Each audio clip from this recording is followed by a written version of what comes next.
যে এখনও সাবধান হয়ে যান, নাহলে এই বাংলার মানুষ কিন্তু ছেড়ে কথা বলবে না। মারতে মারতে কিন্তু পে দিয়ে কিন্তু ল্যাংটো করে ছেড়ে দেবে। দালালি একটু বন্ধ করে দেন।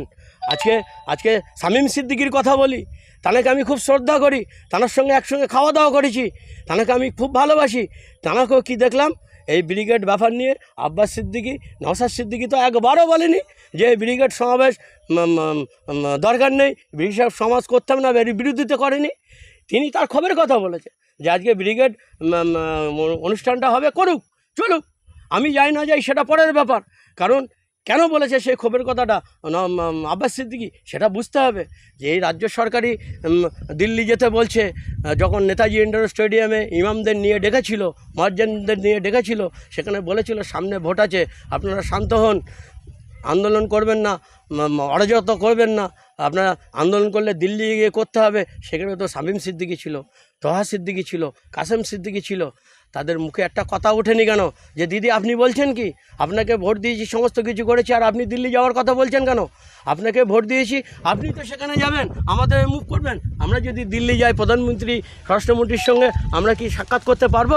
আমরা কি তাদের সঙ্গে কথা বলতে পারবো? আপনাকে তো যেতে হবে। একটা কথা বলেছিল? কোনো কথা বলেনি। আজকে শামীম সিদ্দিকী কি বলছে, এই ব্রিগেড নিয়ে তোহা সিদ্দিকী, আপনার আব্বাস সিদ্দিকী যাই বলুক, মানুষ এখন ব্রিগেডমুখী, মানুষ ব্রিগেডমুখী। আমি শামীম সিদ্দিকীকে বলতে চাই, আব্বাস সিদ্দিকীকে একবারও বলেছে যে কাউকে যাবে না, এই মিটিংয়ে যাবে না? তিনি তো এই মিটিংয়ের মঙ্গল কামনা করেছে। আমার তো এখন মনে হচ্ছে, যেমন আমরা দেখেছি অযোধ্যায় কি দেখেছি, যে প্রয়াগরাজ, আপনারা জানেন প্রয়াগরাজে যে অনুষ্ঠান হয়েছিল, যে মানে 14 বছর পরে যে অনুষ্ঠানটা, সেখানে কি বলেছিল যোগী আদিত্যনাথ, যে মুসলমানদের দোকান থেকে শুরু করে মুসলমানরা কেউ ওখানে আসতে পারবে না, বলেছিল না? কিন্তু মুসলমানরা কেউ যায়নি। কিন্তু ওখানে একটা বড় দুর্ঘটনা ঘটে গিয়েছিল। সেই দুর্ঘটনা ঘটে যাওয়ার ফলে আমরা অনেক কিছুই দেখতে পেয়েছি। আজকে আমি মানে জয়ীকে ধন্যবাদ দেবো সেই সময় মুসলিমদের ওখানে না যাওয়ার জন্য, বলার জন্য। যদি আজকে মুসলমানরা ওখানে থাকতো, যে তাহলে এই দায়টা কিন্তু মুসলমানদের ঘাড়ে চাপাতো, কারণ বিজেপির এটা তো প্রোপাগান্ডা। আর আমি আব্বাস সিদ্দিকী, নওশাদ সিদ্দিকী যে ছিল না, আমি তার জন্য মঙ্গল কামনা করি যে ওনাদের ওই বৈঠকে ডাকিনি, যায়নি। থাকলে বলতো এই আব্বাস সিদ্দিকী আর নওশাদ সিদ্দিকী রয়েছে বলে এদের জন্যই মিটিংটা করতে দেয়নি, এই কথাটা আসতোই। কিন্তু এরা আল্লাহ যেটা করে ভালোর জন্যই করে, এরা ছিল না। কিন্তু এরা তো কাউকে বলেনি যে ওখানে যাবো না। আজকে যে ওয়াকফ আপনার মুসলিম পার্সোনাল ল বোর্ডের 22 জনের মতো সদস্য আছে এই পশ্চিমবাংলায়। কামরুজ্জামান ভাই নতুন সদস্য হয়েছে, কিন্তু আরও 22 জন তো সদস্য আছে মুসলিম ল বোর্ডের এই পশ্চিমবাংলায়। তাহলে আজকে যখন 26 তারিখে এই প্রোগ্রামটা ডাকা হয়েছিল, এই 22 জনকে ছিল মুসলিম পার্সোনাল ল বোর্ডে ওয়েস্ট বেঙ্গলের যে 22 জন সদস্য, এই 22 জন কি ছিল একসঙ্গে থেকে তারা একটা মত করে কি করেছিল? আমরা তো 2-3 জনের মত করে দেখেছিলাম যে 26 তারিখে প্রোগ্রামটা হবে। কিন্তু ওই মুসলিম পার্সোনাল ল বোর্ডের যারাই সদস্য, তারাই কিন্তু বিরোধিতা করেছে। কে করেছিল আমরা তো সবাই জানি।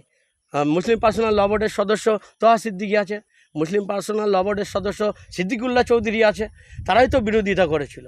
কিন্তু আব্বাসকে বিরোধিতা করেছিল। কিন্তু আর সেই তোহা সিদ্দিকীর পাশে দাঁড়িয়ে শামীম সিদ্দিকী ছিল, কাসেম সিদ্দিকী ছিল, আর তারা আব্বাস সিদ্দিকীর পিছনে লাগছে। কত টাকা পেয়েছো শামীম সিদ্দিকী সাহেব? হ্যাঁ, কত টাকা পেয়েছো? আমরা জানি। যখন পঞ্চায়েত ভোট ভাঙড়ে আমরা কি দেখেছিলাম, ভাঙড়ে রোজার সময়, রমজান মাসে পলিটিক্স যে যাই করতে পারে, আইএসএফ করেছিল বলে মুসলিমদের ঘর বাড়ি রোজার সময় বুলডোজার দিয়ে শওকত মোল্লা ভেঙে দিয়েছিল, ইফতার করতে দেয়নি মানুষকে, ভাতের হাঁড়িগুলো ছুঁড়ে ফেলে দিয়েছিল। আর সেই শওকত মোল্লা ইফতার পার্টি দিয়েছিল, মজলিস নয়, ইফতার পার্টি। আর এই শামীম সিদ্দিকীকে ডেকেছিল, সেখানে গিয়ে তিনি সেই হারামের ইফতার খেয়েছিল। তানার কাছ থেকে আর কি আশা করবে? পশ্চিমবাংলার মানুষ দেখছে, মুসলমান সমাজ দেখছে, আপনার ক্যারেক্টারটা দেখছে। শুধু দাদা হুজুরের ব্লাড আপনার মধ্যে রয়েছে বলে আপনাকে আর তোহা সিদ্দিকীকে মানুষ এখনও সংযতভাবে কথা বলে। আমি আপনাদের কাছে রিকোয়েস্ট করছি আপনাদের মাধ্যমে তোহা সিদ্দিকী এবং শামীম সিদ্দিকী সাহেবকে, কারণ আমি খুব শ্রদ্ধা করি ওনাদের সঙ্গে প্রচুর মিটিং আমি করেছি, আমি ওনাদের সঙ্গে গোপন মিটিংও পর্যন্ত করেছি। জানি না আমার এই আওয়াজটা, আমার এই ভিডিওটা ওদের সামনে যাবে কি না। এই তোহা সিদ্দিকী এবং শামীম সিদ্দিকী সাহেবরা দেখবেন কি না, নিশ্চয়ই দেখলে আমাকে চিনতে পারবেন। আমি কিন্তু আপনাদের সঙ্গে প্রচুর প্রোগ্রাম করেছি, আপনারাও চেনেন আমাকে, কিন্তু আপনারা এখনও সংযত হন। মানুষ কিন্তু দেখছে, পশ্চিমবাংলার মুসলিম সমাজ দেখছে আপনাদের ক্যারেক্টার কি।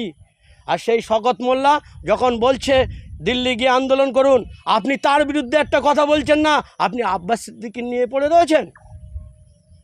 আপনার ক্যারেক্টারটা বোঝা যাচ্ছে, আপনি উলঙ্গ হয়ে যাচ্ছেন, বাংলার মানুষ দেখছে।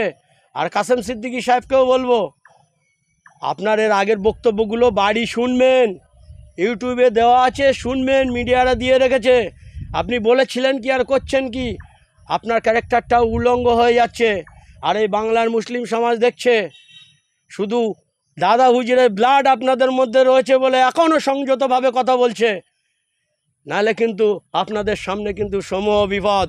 ইমান বিক্রি করবেন না, আপনাদের জন্য আজকে সমাজ বিগড়ে যাচ্ছে, মুসলমান সমাজ বিগড়ে যাচ্ছে। এই মুসলমান সমাজকে বিভ্রান্ত করছেন আপনারা। লজ্জা করে না আপনাদের? একটু লজ্জা করুন। আর পিছনের সংবাদগুলো একটু দেখুন, ভাবুন, বুঝুন, করেছিলেন কি আর করছেন কি।